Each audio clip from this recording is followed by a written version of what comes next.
Welcome to Immunity Group Australia podcast. Today, we're having a privilege to interview Cyndi O'Meara. She's a leading Australian nutritionist, filmmaker, best-selling author, TEDx speaker, and founder of Changing Habits, the Changing Habits Farm, the Nutrition Academy, and co-founder of the Packing Company. Her greatest love is to teach, both in the public and corporate arenas, to educate people on making better nutritional and environmental choices.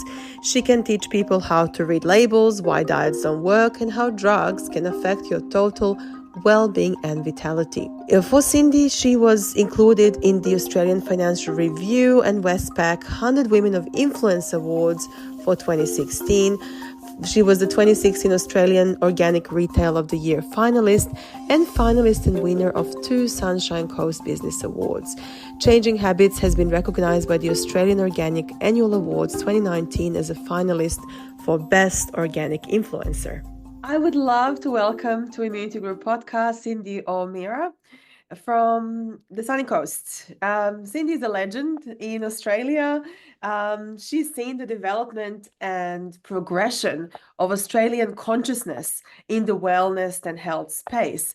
I believe she was also a witness to perhaps major changes over the past at least 2 decades in this space. And Cyndi, first of all, welcome to our podcast. Thank you, Nina. I'm looking forward to this. Are we more aware now than ever before, or is it a myth?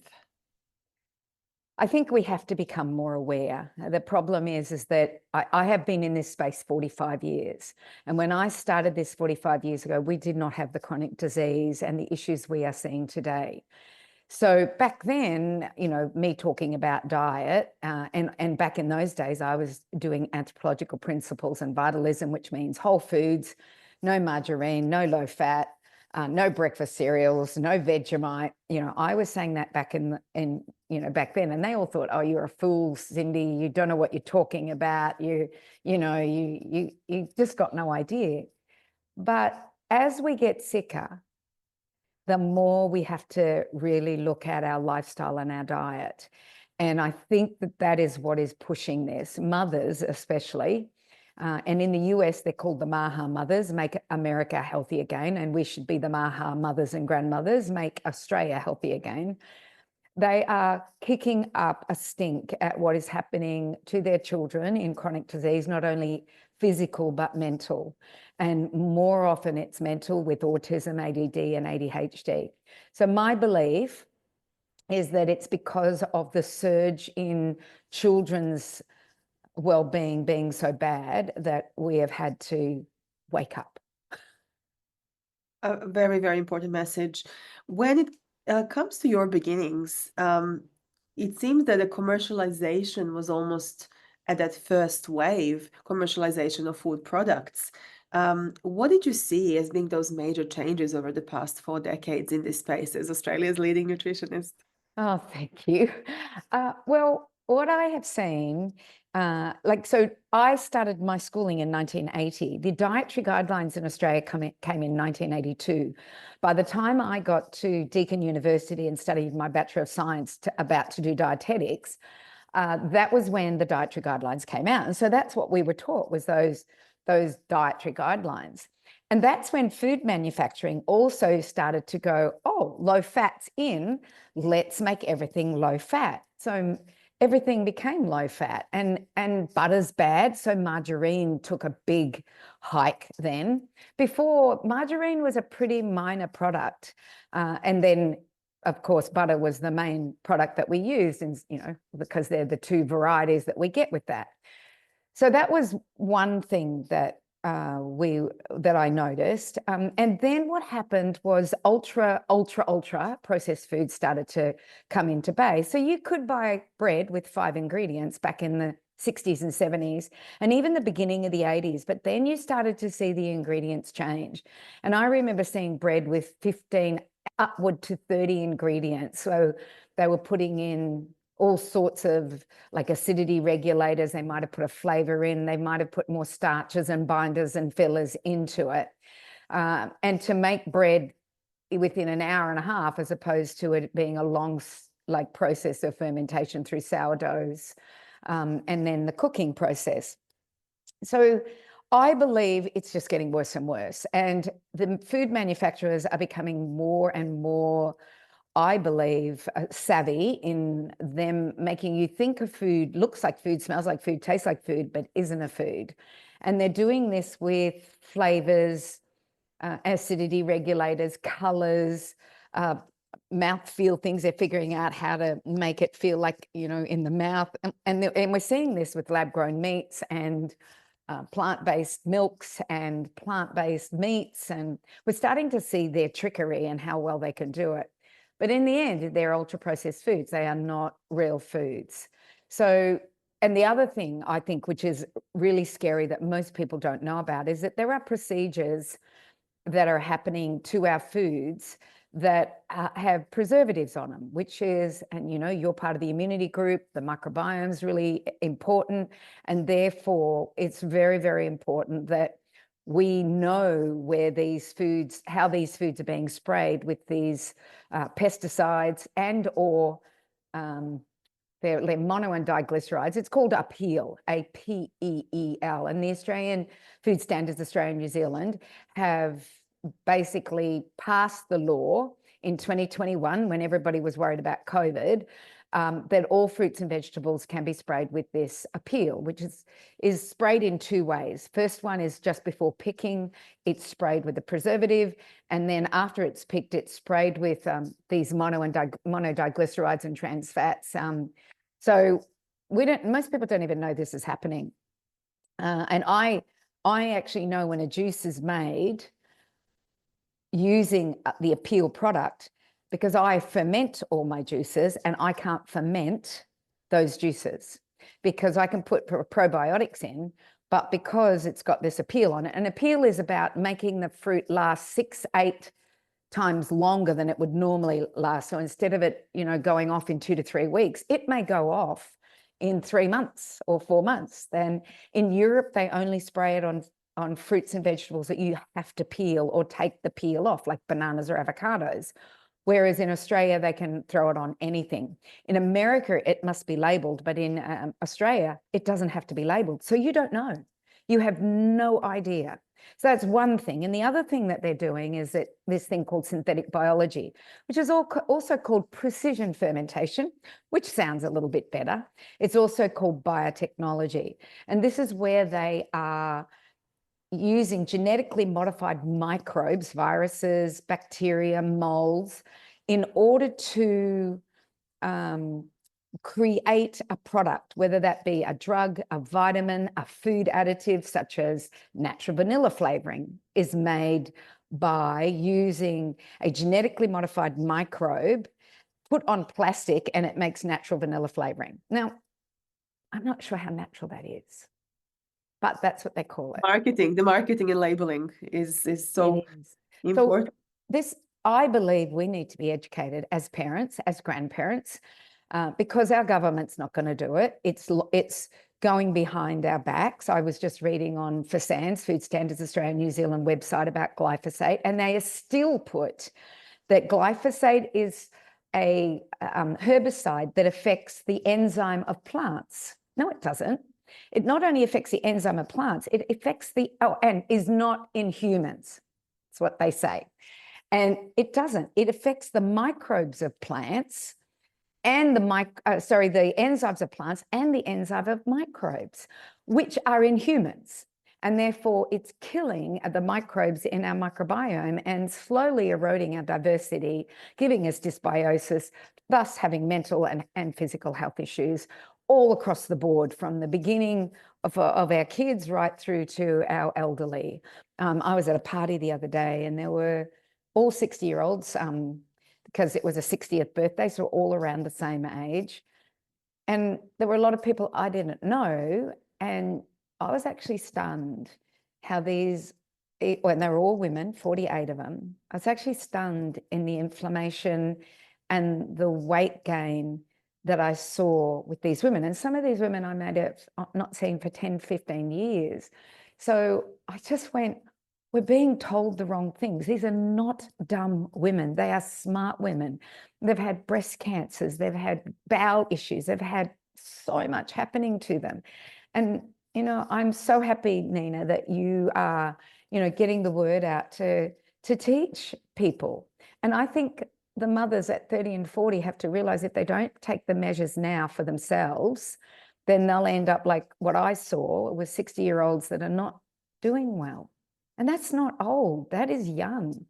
And if they don't pay attention to their children's health, then these children are going to have chronic diseases, and the medical system only knows to put them on drugs and more medicines and polypharmacy for life.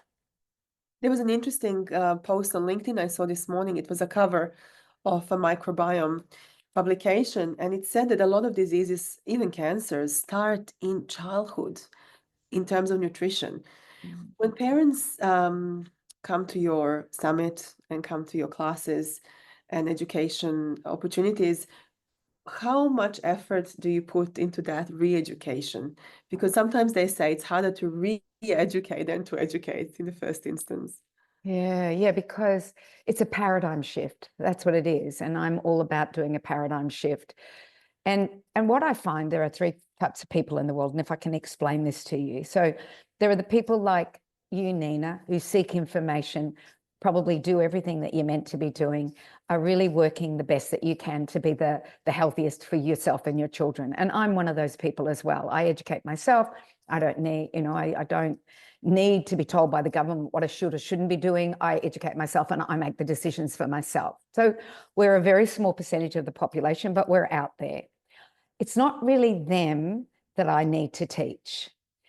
It's this group, and well, by the way, on the other extreme, there are the people that even though if they did know, they wouldn't change. They don't want to change. They just want the one pill wonder or the one thing wonder. They are not prepared to stop smoking, drinking, eating bad foods, stop living their lifestyle the way they want. They don't want it. I don't care. It's not that I don't care about them. There is nothing I can do for them. So they're not the people that I target. The people I'm targeting is the middle group. They know there's a better way. They just don't know where to find it. They don't know who to trust. They're sick, their kids are sick, and they know there's something out there that's better than what they're doing right now. And the thing is that we are being blocked in social media. We are being blocked in Google searches because we're alternative and we have a different paradigm shift. So we don't diagnose and treat with a medication. We look at what are the symptoms of the body? What are you doing wrong in your lifestyle and your diet? How can we correct them? Before we even start testing or start diagnosing or doing anything like that, let's get the basics right. So they're the people that I love to educate, and they're the people who usually come to my summit. And as far as re-education, they're looking for a paradigm shift. So it's very easy to shift their paradigm to, oh, aha, this is what I'm meant to be doing. This makes the most amount of common sense I've ever heard. And when you put it in the context of holism or vitalism, and in the context of anthropological principles, this is how we survived. We had sunshine. We needed to ground. We slept, between sunrise and sunset, or sunset and sunrise. We saw our circadian rhythms were affected by nature. We got spore biotics by walking through the forest. We, by digging in the ground, we get more of the microbiome. By having lettuces that are not sterilized with nature seal or a peel, we were able to digest our lettuce. So it all of a sudden starts to make sense to them. And then the sense of, well, look at the breakfast cereal, look at the ingredients. What about looking at, if you want to eat grain, why don't you look at porridge and buy an organic oat? If you want to eat sauerkraut, don't buy the $15 sauerkraut, purchase cabbage for $2, and let's make sauerkraut in 10 minutes or less. Like, it's just, they get an aha, and that's what I hope to do. And so the Nutrition Summit that you're speaking about is something that I do every year. I have for the last 9 years. And it is to bring specialists in a field that will help people understand why they do what they do, or to help the uninitiated to make that paradigm shift. So at the Nutrition Summit, this year we've got Jeffrey Smith coming, and Jeffrey Smith, if he knows more about synthetic biology, genetically modified foods, and glyphosate that hopefully it will turn people to make some changes, not only in their diet, but perhaps their counsel. And I'm just going to go a little sidestep here. So this morning, I ride my bike to the beach every morning. It's dark when I ride, and then I usually walk or run along the beach, and I go for a swim. Meet my friends. There's a whole group of us called the Mooloolaba Beach Bums, and we have an absolute ball, and I love it. So I'm riding my bike along Brisbane Road. Brisbane Road is known on the Sunshine Coast to be a place where you cannot spray glyphosate. I saw some people spraying in the dark. I stopped. I said to them, I said, what are you spraying? And they said, a herbicide. I said, what's the herbicide? And they said, glyphosate. And I said, you're not allowed to do that here. The council forbids that. And they said, oh, we have a one-time pass to do it. And I said, no, I'm sorry. You're not allowed to do this. And you're doing it in the dark. There are dogs that are going to pass through here. There are children who are going to pass through here, and the parents won't know that you've sprayed because you have no sign up. So I'll be ringing the council today, and I will be complaining. And this is what I need people to start doing. We know what glyphosate does. And so I've got Jeffrey Smith coming out from the US in order to help people make changes, not only in their own lives, but hopefully in their community. So that's, he's speaking. We've got farmers coming. We've got medical doctors that speak on hormone health, as well as the health of the mind-body connection. So I've got people coming to help you, especially a lot of my graduates. They are wanting to help other people. So I have a health coach coming, Richard Game, who will help them understand how easy it is to help people make changes. We've got ways to do this with SMART goals and motivational questioning and all sorts of incredible things that we now understand about human performance and how we can make those changes. And I have the beautiful Kim Morrison from the company 28, and what she doesn't know about neurolinguistic programming and helping you make not only changes in your own life by a self-love circle, but also by helping other people make changes. And then we have our expo, and I do believe you're going to be there. So yes, I'm actually bringing my 10-year-old daughter and another food allergy mom with her daughter, and they'll be making jewelry for charity. And the whole point about bringing children was also for them to understand themselves as well, how nutrition is important, because for our food allergy desensitization program, they had to go through this food-based program for 18 months, whilst adhering to whole foods as well and minimizing all other types of distractions, so to speak, nutritionally. So if we educate the youth, especially pre-teen youth, the hope is that they will be, one day perhaps the leaders in their circles. And especially as a food allergy parent, obviously you're a helicopter mom, as they call us, or rocket moms and some other call us. You have to always be very mindful of what the child is surrounded with, not just what they're touching, but what is around them. And how many birthday parties have lollies in the bags, of course, mostly from commercial shops, where you can buy, 5 kilos for $20. And food allergy parents often think that the children miss out. But in fact, we are probably shielding them as well from all those commercial dyes and actually terrible things that go into those lolly bags and party bags. Yeah, and I also saw the other day there was a charity drive, and some kids were trying to get to America to dance in America, and the charity drive was all lollies and the same thing as you. They were making money, and that you bought lollies in order for them to make money. And then I notice in sports, oh, here's a McDonald's voucher. Here, you've done so well, and we're just breeding the wrong education program for our kids. And so I love when I hear mothers like you, and I was just talking to another one yesterday, and she's trying to change tuck shops around Australia. And she's got some, of course, schools on board and other schools aren't on board. So we need to really start to make some shifts. And I think it's the MAHA, Make Australia Healthy Again, mums. I really believe it. I was watching a lot of election slogans, even yesterday in Manly area, Northern Beaches, where we reside. And there is nothing about health in terms of Nope. slogans. There is nothing about even allergy awareness. We are the allergy capital of the world, or anything to do with health. Isn't that incredible? Politics and health.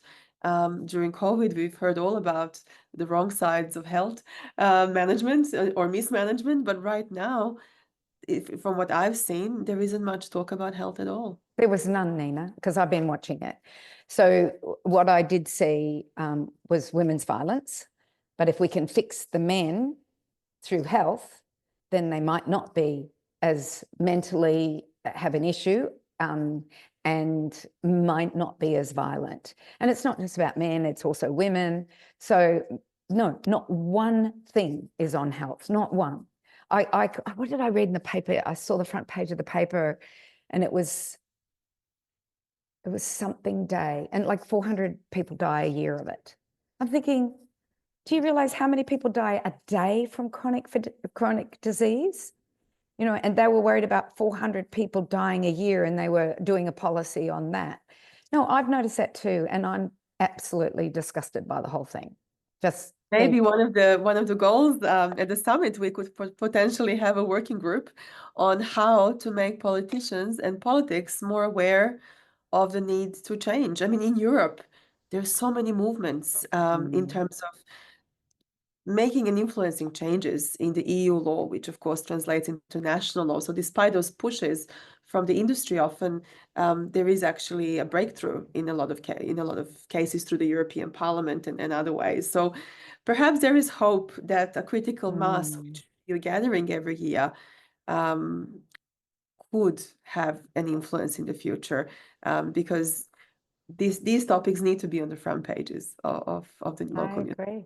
I agree. And they're not, And, the World Health Organization predicts by 2048 that 88% of the world population, Africa's a little bit lower, but for the rest of the world, will die from chronic disease. 88%. 6% will die from infection. What do we concentrate on? Infection. It just blows my mind that we are not addressing the chronic disease issue that is glaringly obvious, and should be the first thing that we address. And I think it has to be a groundswell to begin with, and then it might become a political swell like it has in the US, because it has in the US. It's a very much political swell now, because Robert Kennedy, began by saying, I'm going to make America healthy again. Trump said, I'll make it great again, but Robert really concentrated on let's make it healthy again. And I wish there was somebody that was doing that here. It was really hard to vote. I voted yesterday. I really struggled. I knew who I wanted in, and I knew who I didn't want in. It's always easier to know that. And then you just work backwards.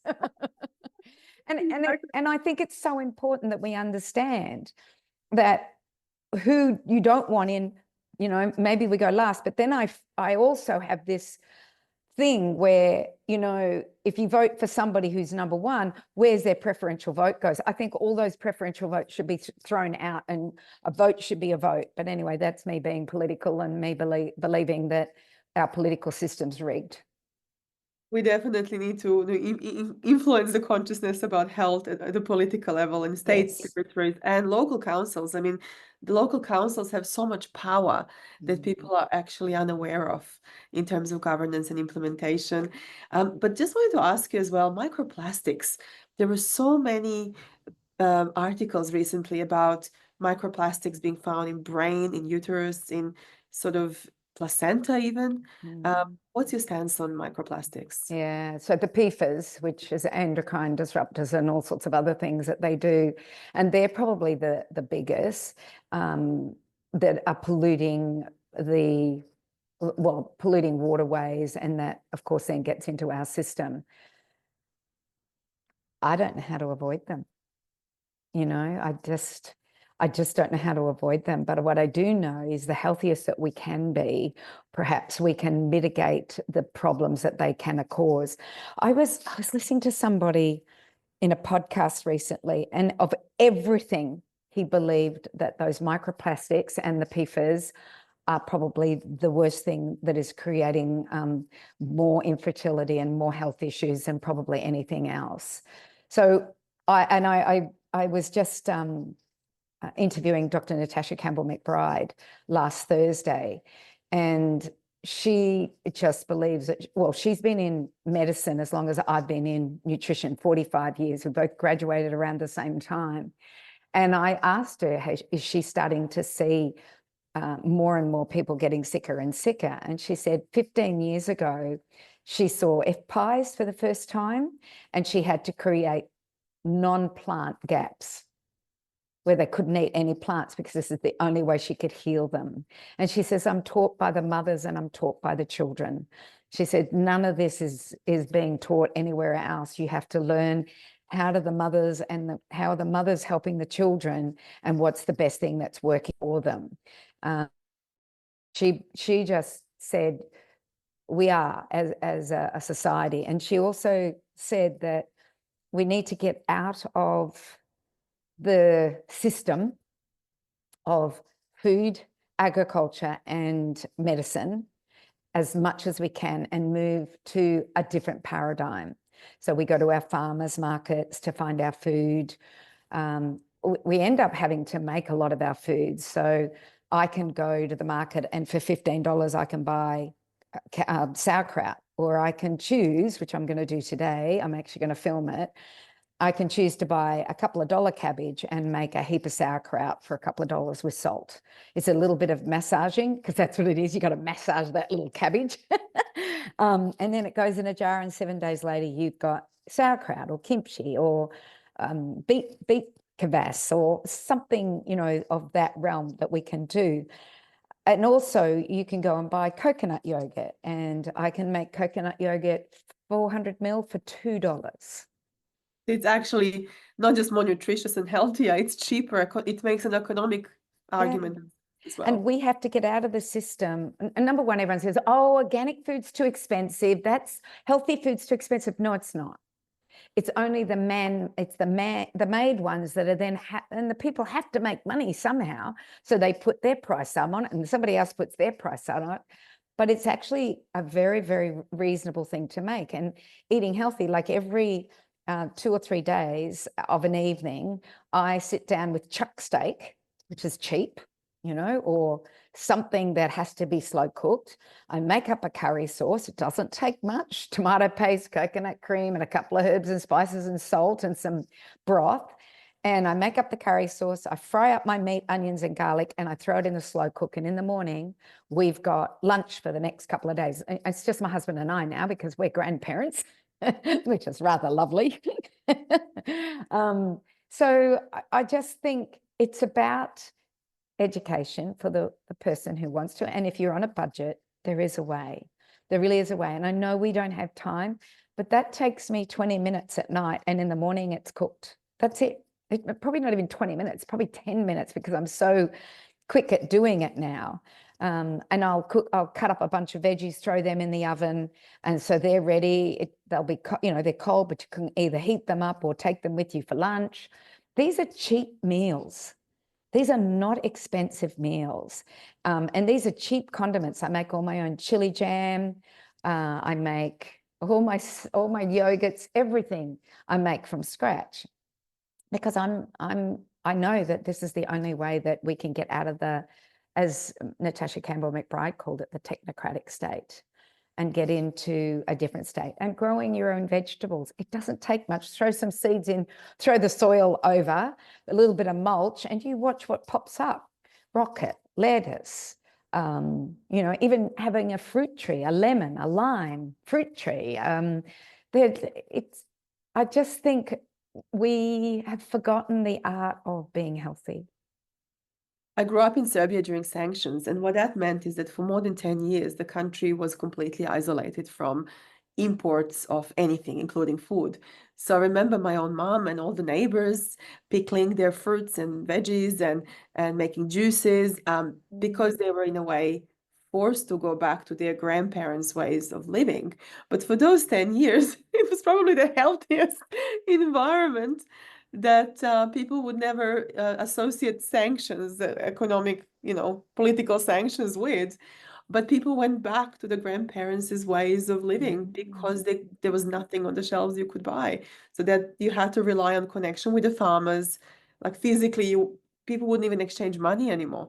It was exchange of services without monetary exchanges, and literally farmer would give you fruit, you would give something else that they needed. So it was a very interesting time to grow up. But yes, pickled and homemade everything was the way I grew up, because the country was in a way forced to. People did not have any other option, and it was the healthiest way. And that was the way my mother was brought up too. She lived on a farm in Iowa, USA, back in the 30s and 40s and 50s. And that's how they did things. They grew everything. And then in the winter, when there was no food, the cellar was filled with pickled, preserved, everything was done. I want to take you for a little walk. If anybody's watching, they can have a look at what I'm doing. So I'm all prepped to do my fermentation today. So I don't know if you can see that, but the apple juice, I'll put a probiotic in there. The coconut water, I'll put a probiotic in there.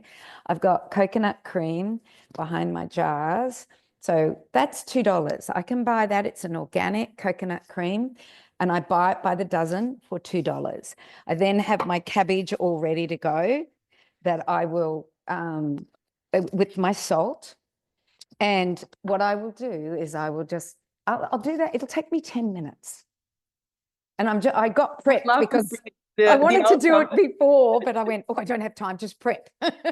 This is amazing. No, we would love to see the outcome, and to potentially talk more at your summit. So can we quickly ask you just to outline briefly the time of the summit and the difference between the summit itself and the farm event? That's something I wasn't myself clear about either. So Okay, yeah. good. Starts on the 25th of July. And it's on the Sunshine Coast. So on the Friday, we have it only for our students and graduates.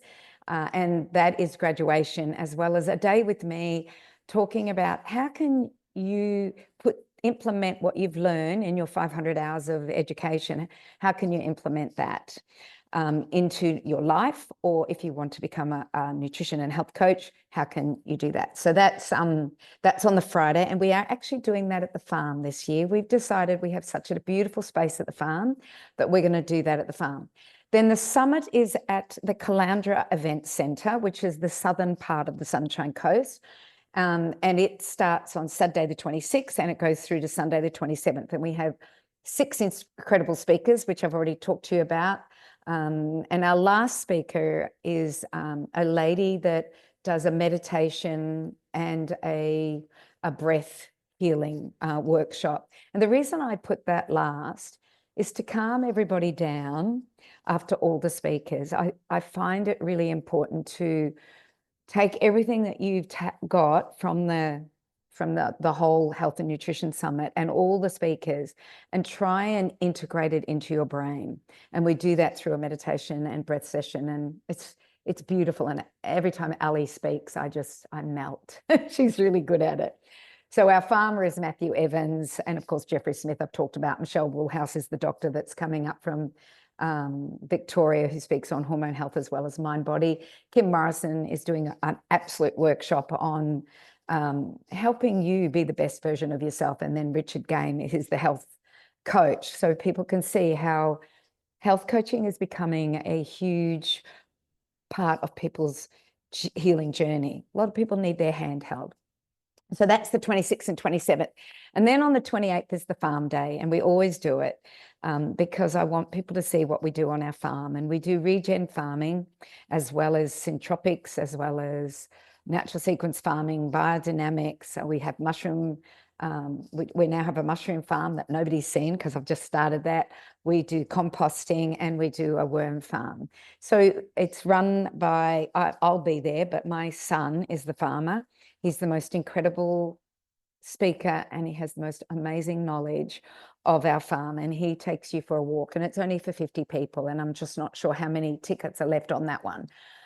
So that's on the Monday. So it's a 4-day event for if you come to the Friday with me, but it's just, I just find it's a nice place to network, and I know, like, we have Primal Alternative. Helen tells her girls to all come to that, so she doesn't have to organize a yearly event. So the immunity group is also coming, and your people should be coming to it as well, so you don't have to create a yearly event. So it's like this, it's to help people who want to get together, have their own groups that do it. And a lot of my students and a lot of my graduates have become really good friends, and that's where they start to catch up, because they can be worldwide, if not, and Australia-wide. Yeah. We're very privileged to for the stars to have aligned and for Yeah. us to be coming to your event. Thank you so much for your time today. We can't wait to see your pickles once they're ready. And hopefully this will also inspire others to become mahas, make Australia healthy again, both moms, grandmothers, but also dads and everybody, children as well, and youth. Often we find youth engaged in activities which are in a way mindless. So perhaps the health consciousness could help them find a purpose in life in the future as well. Let's hope so. Thank you very much. Thank you very much.